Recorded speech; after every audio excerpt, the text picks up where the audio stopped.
Comme je l'avais annoncé lors de la première séance d'installation du président et de la première vice-présidence, on allait se donner le temps et on se donnait un peu plus d'une semaine pour parvenir à échanger, les deux groupes, et à trouver un consensus sur l'élection des vice-présidents. C'est très important d'avoir un exécutif équilibré, avec une répartition territoriale.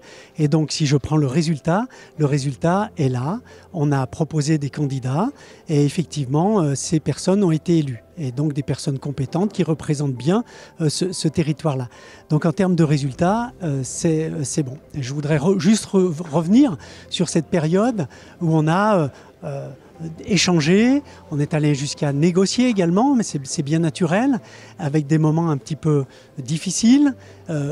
J'ai un regret toutefois, c'est qu'à un moment donné, la politique partisane a repris le dessus, mais finalement c'est naturel, on est des hommes et des femmes, et voilà, on est raisonnable, puis quelquefois ça dérape un petit peu, n'empêche qu'on y est arrivé à s'entendre. Si vous regardez bien la composition de cet exécutif, eh bien on a veillé que chacun des deux groupes propose d'une manière équilibrée des candidats. Encore une fois, tant sur le plan de la répartition géographique que des compétences, des sensibilités. Et donc, pour moi, c'est quand même c'est une bonne chose et je suis certain que je vais pouvoir travailler avec cet exécutif, ces personnes de qualité. J'ai décidé d'ajourner les autres points qui étaient à l'ordre du jour, et notamment les représentativités sur les organismes extérieurs, les syndicats mixtes. Pourquoi ? Parce qu'on n'a pas eu le temps de se mettre d'accord sur une clé de répartition, puisque c'est autant de délégués, parmi les 80 délégués communautaires, qui sont à répartir dans les différents organismes extérieurs. Et ces organismes extérieurs sont extrêmement importants pour le territoire également, tout comme les Grands Chambéry. Ils jouent un rôle, soit de service public, soit dans le cadre d'aménagement du territoire. Et donc là aussi, on a consacré toute notre semaine à trouver un consensus sur ces vice-présidents. Et quand je dis consensus, vous savez, c'est extrêmement difficile. C'est bien plus facile de dire, j'aurais pu dire, je suis président et j'ai la majorité et voilà mes candidats vice-présidents. Ça, c'est facile. Ça, c'est très, très facile.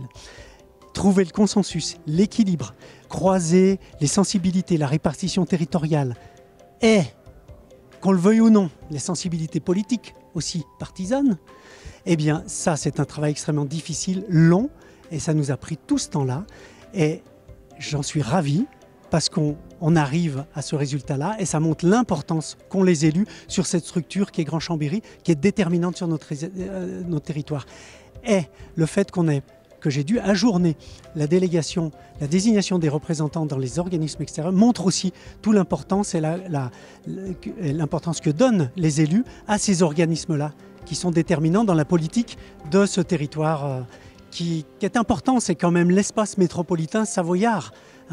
C'est ici que ça se passe, qu'on le veuille ou non. Et je vais même jusqu'à Annecy, quand je parle de cet espace métropolitain savoyard. Donc les enjeux sont considérables et c'est bien normal qu'il y ait des tensions, ou en tout cas une attention forte sur Grand Chambéry et les organismes qui interviennent dans l'aménagement du territoire et les services publics. Alors le projet, pour l'instant, on en est encore en phase d'installation, et le prochain conseil communautaire va être de désigner le reste des membres, les commissions d'appel d'offres, vers les syndicats mixtes, vers les organismes extérieurs. On aura certainement eu quelques délibérations à prendre sur le plan administratif, mais là on va commencer à on est en ordre de marche au niveau de l'exécutif, et on va déjà se poser et commencer à réfléchir au projet effectivement. Mais tout n'est pas encore en place, on est encore dans une phase d'installation.